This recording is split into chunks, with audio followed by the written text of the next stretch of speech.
ఇక్కడ సంతకం పెట్టి వీళ్ళ మనసు నొప్పించలేను. అయ్యా మొత్తం వదిలేసి మీరెలా బతుకుతారయ్యా? ఎండకు నీడలా, వర్షానికి గొడుగులా నన్ను ఇన్నాళ్ళు కాపాడింది. కష్టాల్లో సుఖాల్లో నాకు తోడుగా నిలిచింది. నా నిజమైన ఆస్తిని, కుటుంబ గౌరవాన్ని కాపాడింది. ఇదేరా నా ఆస్తి, అంతస్తు. ఇదే మా నాన్నగారిచ్చిన లంగోట. బంగారం లాంటి తమ్ముళ్ళే లేనప్పుడు నాకు మాత్రం ఈ బట్టలెందుకురా?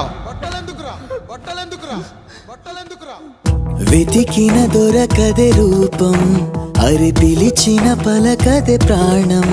వెతికా నువ్వు నడిచిన దారుల్లో, బ్రతికే నువ్వు విడిచిన శ్వాసల్లో. హో నీడనడిగా, గాలి నడిగా, ఎక్కడని నా ప్రాణం. ఏరునడిగా, ఊరునడిగా, ఎందుకని మౌనం. బాధనను విడువనని తడిమినది వెంటపడి.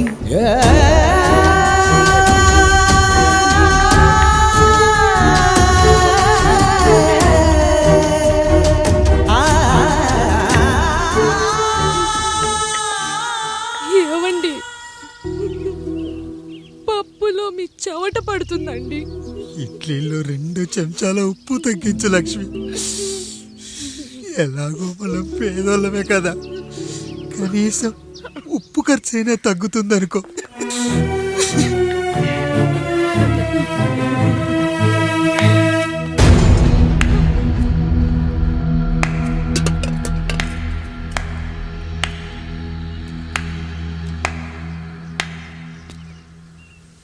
పప్పు రుబ్బుతున్నావా పెదరాయుడు?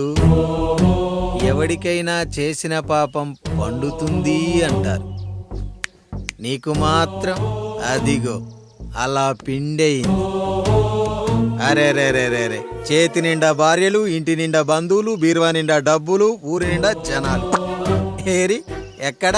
ఇంటర్వెల్ ముందు ఇంటర్ చదివే కుర్రాడు ఏదో ఆవేశంగా డైలాగులు చెప్పాడు. సెకండ్ హాఫ్ కు మర్చిపోతాడు అనుకున్నావు కదూ? మర్చిపోవడానికి నువ్వు నాకు ఇచ్చింది అప్పు కాదు, ద్రోహం. అమ్మ వచ్చిన ప్రతిసారి అడిగేవాణ్ణి, అమ్మా నాన్నెక్కడా అని. నీ గురించి తెలిసాక నీ ముందుకొచ్చా, నీ బ్రతుకుని ఇక్కడి దాకా తీసుకొచ్చా. పిక్చర్ అభి బాకీ హే మేరా పితాజీ. నిన్నిలాగే వదిలేస్తే ఈ ఆండ్రాయిడ్ తో వదలవు. సామ్సంగ్లు, హెచ్టీసీలు, లెనోవాలు అంటూ కనిపారేస్తూ మా అమ్మ లాంటి కోసం తిరుగుతూనే ఉంటావు.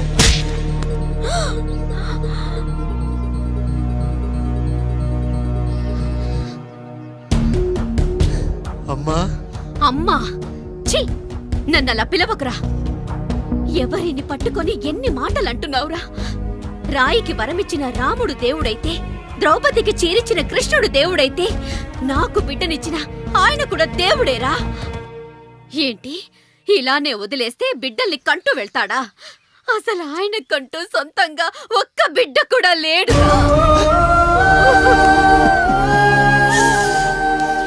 అసలు ఏం జరిగిందో తెలుసా? మీరుండండి అయ్యా, ఉండండి. మొదటి భార్యని చేసుకున్నాక పిల్లలు పుట్టలేదని రెండో పెళ్లి చేసుకున్నారు. ఆవిడికి పుట్టలేదు. మూడోసారైనా తగులుతుందనుకున్నాం, తనకే పుట్టలేదు. పిల్లల కోసం పెళ్ళాలని మార్చాడే కాని వాళ్ళని వదిలేయలేదురా. అదిరా మా పెద్దయ్య మనసు. ఆయన దగ్గర బాణం ఉంది కానీ లేదురా. అసలు నీ తండ్రి ఎవరో నీకు తెలుసా? తెలుసా? ఇదిగో ఈ కాముడేరా నీ తండ్రి. గేదె నల్లగా ఉన్నంత మాత్రాన పాలు తెల్లగా ఎలా ఉన్నాయనే కదరా నీ ప్రశ్న. దానికి సమాధానం చెప్పాలంటే, ఒక వర్షం కురిసిన రాత్రి నేను 9వ నెల బాలింతగా ఉన్నప్పుడు. పండు పండు, ఇదిగో. ఏమిటండి ఇది? నిద్రలేస్తే నేను, బయటికెళ్తే గంటోడు, పక్కకెళ్తే పాలేరు, ఎప్పుడూ తిరిగే తాయారు. రోజు మమ్మల్ని చూసి చూసి బిడ్డ కూడా చిట్టుమొహం వేసుకుని పుడతాడేమో అని భయంగా ఉంది. కడుపులో ఉన్నప్పుడు మనం ఎవరి మొహాలైతే చూస్తామో అచ్చం వారి పోలికలతోనే పుడతారంటారు. పొరపాటున నా పోలికలతో పుడితే అదేంటి కాముడు, నీకేం తక్కువ? జుట్టు ఉండాల్సిన చోట లేకుండా అవసరం లేని చోట విపరీతంగా పెరిగిపోతుంది. ఆ, మనకు పుట్టబోయే బిడ్డ గొప్ప అందగాడై ఉండాలి. ఇదిగో రోజు ఈ దేవుడి ఫోటోలు చూడు, వాళ్ళలాగే అందంగా పుడతాడు. కడుపుతో ఉన్నప్పుడు ఎవరి ఫోటో చూస్తే ఆ పోలికలతో బిడ్డ పుడతాడా? కనిపించని దేవుడి పోలికలు నా బిడ్డకెందుకు? ఈ ఊరికి దేవుడు రాయుడు. నా బిడ్డ ఆయనలాగే పుట్టాలి, ఆయనలాగే పుట్టాలి.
ఏంటి పండు ఇలా వచ్చావు?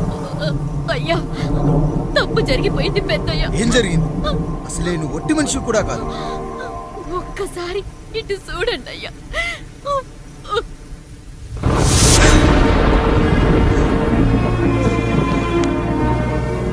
వీడేంటి అచ్చం నాలా ఉన్నాడు? అసలేంటి, ఎందుకు ఇలా జరిగింది? నువ్వు ఎప్పుడైనా చీకట్లో పంపు సైడ్ దగ్గరికి వచ్చావా?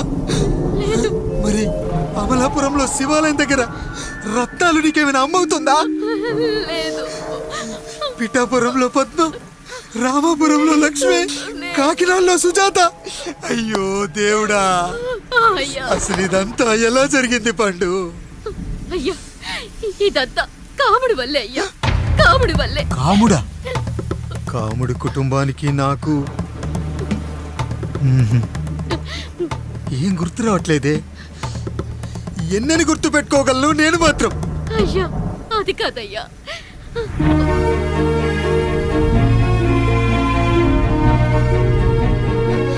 అలా రోజు మీ ఫోటో చూసి చూసి అచ్చం మీలాగే పుట్టాడు. అయ్యో, నా పోలికతో బిడ్డ కావాలనుకోవడం ఏంటి పండు? నువ్విలా చేయడం ఏంటి పండు? పోలికల కోసం ఫోటోలు ఎందుకు చూసావు పండు? అందుకే కదయ్యా ముందు ఆ డైలాగ్ చెప్పాను, తప్పు జరిగిందని. ఇప్పుడు ఏం చెయ్యాలయ్యా? స్వచ్ఛమైన మన ప్రేమను ఈ పాడులోకం అర్థం చేసుకోదు. కనీసం మీ ఇద్దరి జీవితం బాగున్నా ఆనందపడేవాని. వీణ్ణి ఇక్కడ ఉంచొద్దు పండు, బయటికి పంపించు. బయటికి పంపించి బాగా చదివించు, గొప్పవాణ్ణి చెయ్యి. వీడికి అయ్యే ఖర్చంతా నేనే భరిస్తా. అవసరమైతే ఆ డబ్బు కాముడి జీతంలో వచ్చేద్దాం. అయ్యా, వెళ్లే ముందు వీడికొక పేరు పెట్టండి అయ్యా. వీడు ఇంకో రాయుడు, అంటే ఇంగ్లీష్లో అండ్ రాయుడు, అండ్ రాయుడు.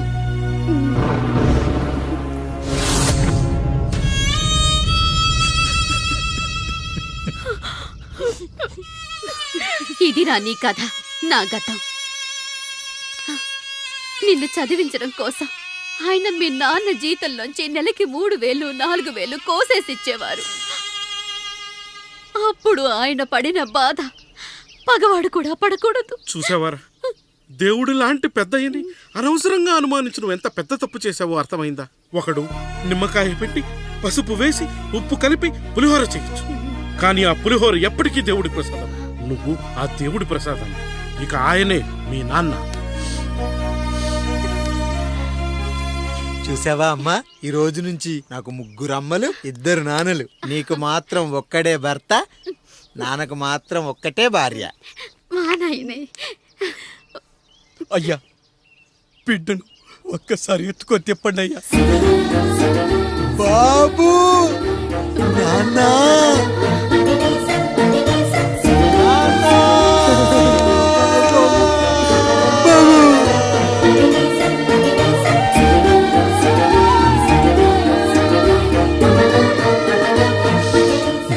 క్షమించు నాన్న.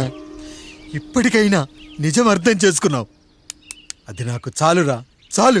చాలదు నాన్న, నిన్ను ఏలెత్తి చూపిన జనంతో చెయ్యెత్తి దండం పెట్టించాలి. అన్నయ్య కంటే ఆస్తి ముఖ్యమనుకున్న మన కుటుంబానికి గుణపాఠం నేర్పించాలి. ఇక నాకు వదిలే నాన్న, నేను చూసుకుంటా.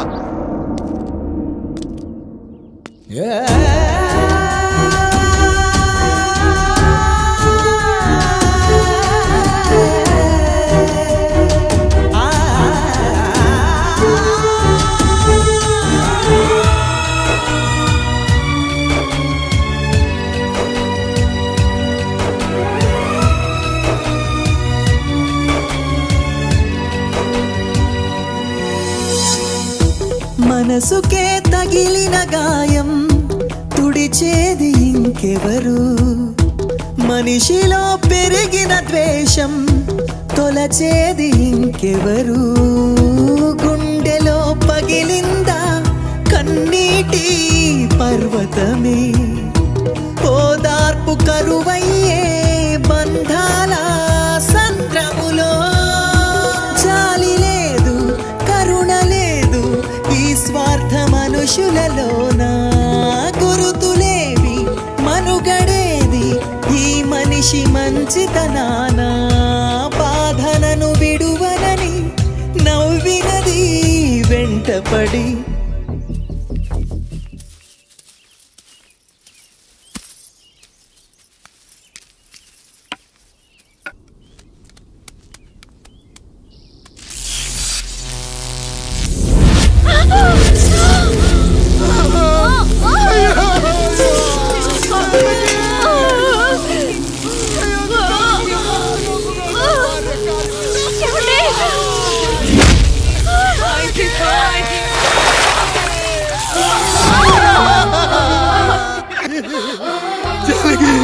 అయ్యో అయ్యో, చచ్చిపోతున్నావా? ఎందుకు ఇలా జరుగుతుందండి? ఏమండి? నీ మనసులో మాట నాకు తెలియదా? నేను చచ్చిపోతున్నాను, మీరు ఇంకో పెళ్లి చేసుకోండి అని అంటావు కదా. అది కాదండి. అయ్యో, మరి ఏంటి జానకి? హాస్పిటల్కి తీసుకెళ్ళండి. హాస్పిటల్.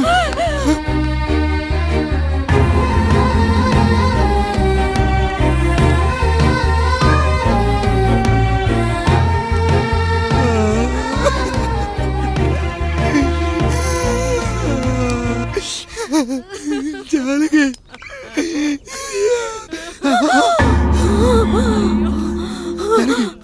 ఏమండి?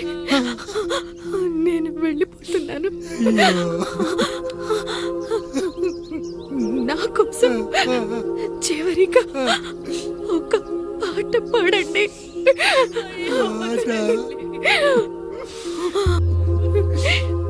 ఎల్లరిని ఏదరికి చేర్చిలా సంగ్రామం. వద్దండి. కష్టాల్లో కూడా మీరు కన్నీళ్ళు పెట్టకూడదండి. వెళ్ళే ముందు అక్కతో కలిసి ఒక మంచి ఊపున్న పాట పాడండి. పాట పాడండి.